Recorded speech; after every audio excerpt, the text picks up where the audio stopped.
सभी भक्तों को राधे राधे, जय श्री कृष्ण। आज हम पढ़ेंगे वैशाख महात्म्य का अध्याय 6।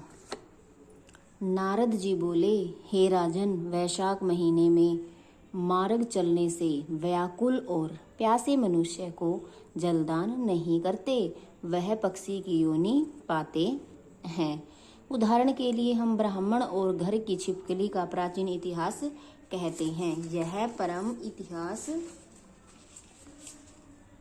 अद्भुत संवाद है। प्राचीन काल में इक्ष्वाकु के वंश में हेमांग नामक एक राजा हुआ। वह ब्राह्मणों का भक्त, आनंदिक, जित शत्रु और जितेंद्रिय था। पृथ्वी में जितने बालू के कण, समुद्र में जितने जल के बिंदु और आकाश में जितने तारागण हैं, उतनी ही गौ उस राजा ने दान की। उसने बहुत से यज्ञ किए। उन यज्ञों की कुशाओं से पृथ्वी पर कुशा ही कुशा दिखाई देने लगी तथा गौ भूमि, तिल और स्वर्ण दान से बहुत से ब्राह्मणों को प्रसन्न किया। कोई ऐसा दान नहीं जो उसने नहीं किया। परंतु हे राजन, सुख की इच्छा करने वाले उस राजा ने एक जलदान नहीं किया। ब्रह्मपुत्र महात्मा वशिष्ठ जी ने उसे ज्ञान भी कराया कि जलदान करो, परंतु उसने दुर्बुद्धि और हेतुवाद से कहा कि जल तो बिना मूल्य ही मिलता है, इसे दान करने वाले को क्या फल मिलेगा। ऐसी अनेक बातें कहीं और ब्राह्मण को जलदान नहीं किया और कहने लगा कि अलभ्य वस्तु दान करने से पुण्य मिलता है और यह ही ठीक भी है। वह राजा लूले, लंगड़े, दरिद्र और जीविकाहीन ब्राह्मणों की सेवा तो करता था, किंतु वेद पाठी, तत्वज्ञानी और ब्रह्मवादियों की पूजा नहीं करता था। वह राजा कहा करता था कि व्याख्यात ब्राह्मणों की पूजा सेवा तो तब ही करते हैं, सब ही करते हैं, परंतु अनाथ, बिना पढ़े लिखे, लूले, लंगड़े ब्राह्मण और दरिद्रियों की बड़ी दुर्गति है। अतएव ऐसे ही लोग मेरी दया के पात्र हैं। इस प्रकार वह दुर्बुद्धि कुपात्रों को दान देता रहा। इस महादोष के कारण 3 जन्म तक उसे चातक की योनि मिली और 1 जन्म गिद्ध बना और 7 जन्म तक कुत्ते की योनि में रहा। फिर हे राजन, वह एक राजा के घर छिपकली की योनि में जाकर रहा। उसका नाम श्रुति कीर्ति था और मिथिलापुरी का राजा था। छिपकली घर के दरवाजे की चौखट के ऊपर कीड़ों को भक्षण करती हुई 87 वर्ष तक वहीं रही। एक दिन देवयोग से मुनियों में श्रेष्ठ श्रुति देव नामक ऋषि दोपहर के समय मार्ग से थके मिथिलापति घर आए।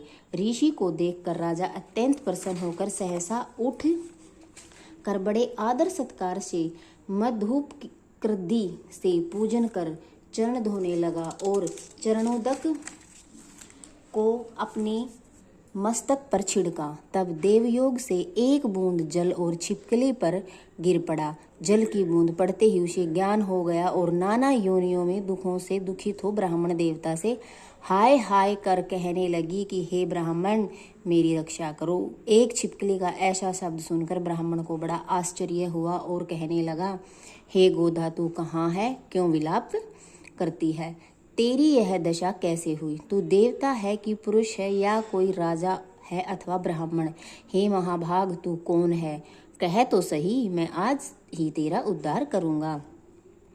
ऋषि की ऐसी बात सुन वह राजा महामितिमान श्रुति देव जी से कहने लगा कि हे ब्राह्मण, मेरा जन्म इक्ष्वाकु कुल में हुआ था और मैं वेद शास्त्रों का पूर्ण ज्ञाता था, परंतु मैं जितने रज के कण हैं, जितने जल के बिंदु हैं, जितने आकाश में तारागण हैं, उतनी ही गौ मैंने दान की। मैंने सभी यज्ञ किए, वापी, कूप और तालाब बनवाए, अनेकों दान दिए और धर्म पूर्वक राज्य भी किया, तो भी मेरी ऐसी दुर्गति हुई और मुझे स्वर्ग न मिला। 3 जन्म तक मुझे चातक योनि मिली और 1 जन्म में गिद्ध हुआ, फिर 7 जन्म तक कुत्ते की योनि पाई। अभी यह राजा आपके चरणोदक को छिड़क रहा था, तब एक बूंद उछलकर मेरे ऊपर आ पड़ी। उसी के पड़ने से मुझे पूर्व जन्म का स्मरण हो आया और मेरे सब पाप दूर हो गई।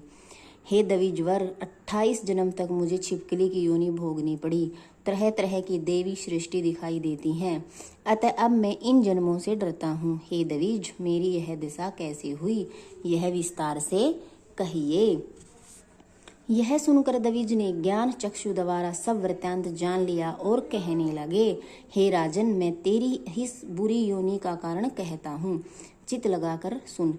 तूने माधव भगवान के प्यारे वैशाख मास में जलदान नहीं किया। तूने जल को सुलभ समझकर यह निश्चय कर लिया कि यह बिना मूल्य का है, अतः मार्ग में चलने वाले और धूप से पीड़ित ब्राह्मणों को जलदान नहीं किया। साथ ही सुपात्रों को छोड़ कुपात्रों को दान किया। जलती हुई अग्नि को छोड़ क्या कोई राख में भी हवन करता है? पराई बताते हुए सुगंधादि से युक्त कांटेदार वृक्षों का कोई भी पूजन नहीं करता। सब वृक्षों में पीपल की ही पूजा होती है। तुलसी को छोड़कर कटेरी का पूजन क्यों नहीं करते? पूज्यता के विषय में अनाथ की आवश्यकता नहीं है। लूले लंगड़े केवल दया के पात्र हैं, पूज्य नहीं। तपस्वी ज्ञानी वेदादि शास्त्रों के ज्ञाता ये विष्णु भगवान के स्वरूप हैं, अतएव वे सदा पूज्य हैं। इनमें विज्ञानी ब्राह्मण सदैव विष्णु भगवान को अत्यंत प्यारे हैं। इसी कारण से ज्ञानी ही सदा पूज्यों में भी अधिक पूज्यतम है, और साधु महात्माओं की अवज्ञा इस लोक और परलोक दोनों में दुखदायी है। हे महापुरुषों की सेवा ही धर्म अर्थ मोक्ष का कारण है। ऐसे ही करोड़ों अंध जाति कर्तव्य को नहीं देखते। ऐसे मंद आश्रम के लोगों की संगति से कुछ नहीं मिलता। वैसे ही जल में तीर्थ और मिट्टी अथवा पत्थर के बने देवता से भी तत्काल कुछ लाभ नहीं होता। ये तो बहुत काल में पवित्र करते हैं, किंतु साधु महात्मा दर्शन से ही पवित्र कर देते हैं।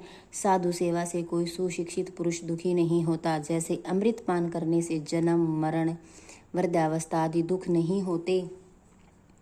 तूने जल दान नहीं किया, न साधुओं की सेवा ही की है। हे इक्ष्वाकु नंदन, इसी से तेरी यह दुर्गति हुई है। वैशाख में जो मैंने पुण्य किया है वह तेरी शांति के लिए तुझे दूंगा। इसके प्रताप से भूत भविष्य और वर्तमान कर्मों के संस्कार दूर हो जाएंगे।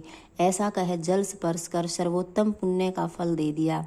इस तरह जब उस ब्राह्मण ने वैशाख में एक दिन के स्नान का फल उसे दे दिया, तब उसके सब पाप दूर हो गए और छिपकली की योनि त्याग कर दिव्य विमान पर चढ़ दिव्य माला वस्त्र और आभूषण पहन मिथिलापुरी के महल में सब प्राणियों को देखते देखते हाथ जोड़ परिक्रमा दे नमस्कार कर आज्ञा ले स्वर्ग को चला गया। देवता लोग उसकी स्तुति करने लगे। वह वहां 10,000 वर्ष तक अनेक भोगों को भोग कर वह राजा इक्ष्वाकु के वंश में महाप्रभावशाली काकुत्स्थ नाम से पैदा हुआ और सप्त द्वीपवती पृथ्वी का पालन करता हुआ बड़ा ब्राह्मण साधु सेवी इंद्र का सखा और विष्णु का अंश हुआ। तब वशिष्ठ जी ने वैशाख मास में सब कर्तव्य धर्म सुनाए, जिनके करने से उसके सब दुख दूर हो गए और दिव्य ज्ञान को पाकर विष्णु के सायुज्य मुक्ति को प्राप्त हुआ। इसलिए यह वैशाख संपूर्ण शुभ फलों का दाता है। इसमें जो मनुष्य यथोक्त धर्म करता है उसकी आयु और यश बढ़ता है, पाप दूर हो जाते हैं, पुरुषार्थ चतुष्टय की प्राप्ति होती है और विष्णु भगवान प्रसन्न होते हैं। अतएव ब्राह्मण क्षत्रिय वैश्य शूद्र ये चारों वर्ण ब्रह्मचारी गृहस्थ वानप्रस्थ और सन्यास चारों आश्रम वाले मनुष्य को वैशाख मास के कहे हुए कर्म करने चाहिए। वैशाख महात्म्य का 6वां अध्याय संपूर्ण हुआ। राधे राधे। जय श्री कृष्णा।